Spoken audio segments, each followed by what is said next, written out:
হ্যাঁ, বলছি যেটা তোদের ওর যে সঙ্গে কথোপকথনের অংশ মানে দুই বোনের যে কথা হচ্ছে আর কি, প্রমা রিমার, সেই জায়গাটা আমরা নেব আলাদা করে। আর জীবেশদা একটা জায়গায় ওই যে শাস্ত্রজ্ঞ পুরোহিত যে কথাগুলো বলছেন, মানে আমার সঙ্গে পুরোহিতের যে কথার জায়গাগুলো, এই জায়গাটাকে একটুখানি আলাদা করে আমি রিটেক করতে চাইছি। নমস্কার, বাক শ্রুতি ইউটিউব চ্যানেলের পক্ষ থেকে আমি সতীনাথ মুখোপাধ্যায় সমস্ত শ্রোতা বন্ধুদের স্বাগত জানাচ্ছি। প্রতি শনিবার আমাদের চ্যানেলে শনিবারের শিহরণ অনুষ্ঠানে আপনারা শুনতে পাবেন রোমহর্ষক গল্পের শিহরণ জাগানো নাটক। আর সেই নাটক নির্মাণের প্রস্তুতি পর্বের প্রথম স্তরটা আপনাদের সামনে আজকে আমরা মেলে ধরব। একটা নাটক, শ্রুতি নাটক যখন আপনাদের সামনে পরিবেশিত হয়, তখন তার সম্পূর্ণ অবয়ব অর্জনের কয়েকটা স্তর থাকে। তার প্রথম স্তর হলো এই নাটক রেকর্ডিং।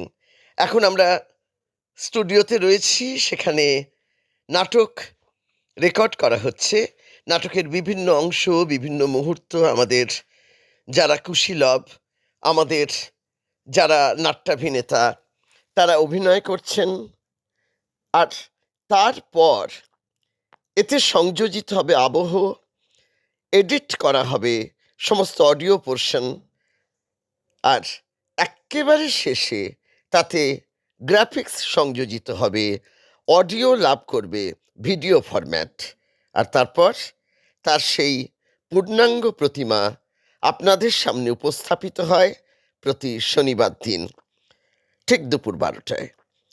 এবারের যে নাটক, রোমাঞ্চকর ভৌতিক নাটক প্রেতশিলায় পিণ্ডদান, তার রেকর্ডিং পর্বের কিছু ঝলক অন্দরমহলের বা বলা যায় নাটকের রান্নাঘরের পাকশালার কিছু মুহূর্ত এখানে উপস্থাপিত হচ্ছে। আশা করি ভালো লাগবে আপনাদের। শুনুন, কমেন্ট করুন, উৎসাহিত করুন আমাদের। রাতে ও প্রচন্ড মদ খেয়ে ঘুমিয়ে পড়ার পর ওর মোবাইল থেকে বেশ কিছু মেসেজ, ভয়েস ক্লিপ আর পাচারকারীদের ফোন নাম্বার নিয়ে এসেছি আমার সেলফোনে। কালই আমি লোকাল থানায় যাব আর ওর মুখোশ খুলে দেব আমি। ব্যাস এইটুকু অংশ হলো এখানে। আর জীবন স্যার, কত পেজ একটু বলো? 5। 5। 5-এর একটুখানি যাও যেখানে রুদ্রর সঙ্গে রয়েছে কথা।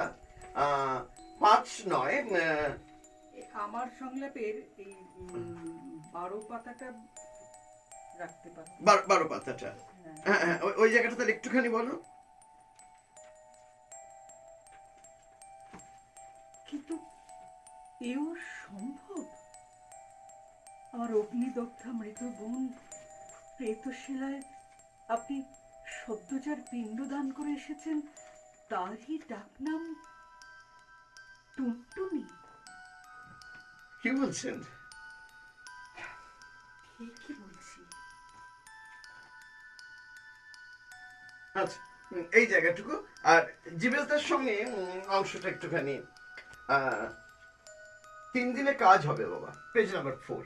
প্রধান পুরোহিত প্রাজ্ঞ পরমানন্দ বাচস্পতি সব শুনে বললেন, 3 দিনে কাজ হবে বাবা রুদ্রনীল। আঘাতজনিত কারণে অপমৃত্যু, তাই এর পদ্ধতিও কিছু ভিন্ন। শুধু তাই নয়, মৃত্যু লগ্ন অনুসারে উনি ত্রিপুষ্কর দোষ প্রাপ্ত হয়েছেন। তাই শ্রাদ্ধানুষ্ঠানের পর অবিলম্বে গয়ায় গিয়ে পিণ্ডদান করতে হবে। যেহেতু স্বাভাবিক জীবনাবসান নয়, তাই বিষ্ণুর পাদপদ্মে পিণ্ড নিবেদনের পর তোমাকে যেতে হবে প্রেতশিলায় পিণ্ড দিতে। স্বাভাবিক নয়, তোমার বাড়িতে বৃদ্ধা মা রয়েছেন, তার শরীর স্বাস্থ্য বিঘ্নিত হতে পারে। বাবা, বিক্ষুব্ধ আত্মার দুর্বল অশুভ শক্তিতে। কিন্তু পুরোহিত চাচা, উনি তো বৃদ্ধ অশক্ত মানুষ, ওর আত্মার প্রকোপে। এত অর্বাচীনের মতো কথা বললে বাবা রুদ্রনীল। জীর্ণ হয়, বৃদ্ধ হয় রক্ত মাংসের কায়া।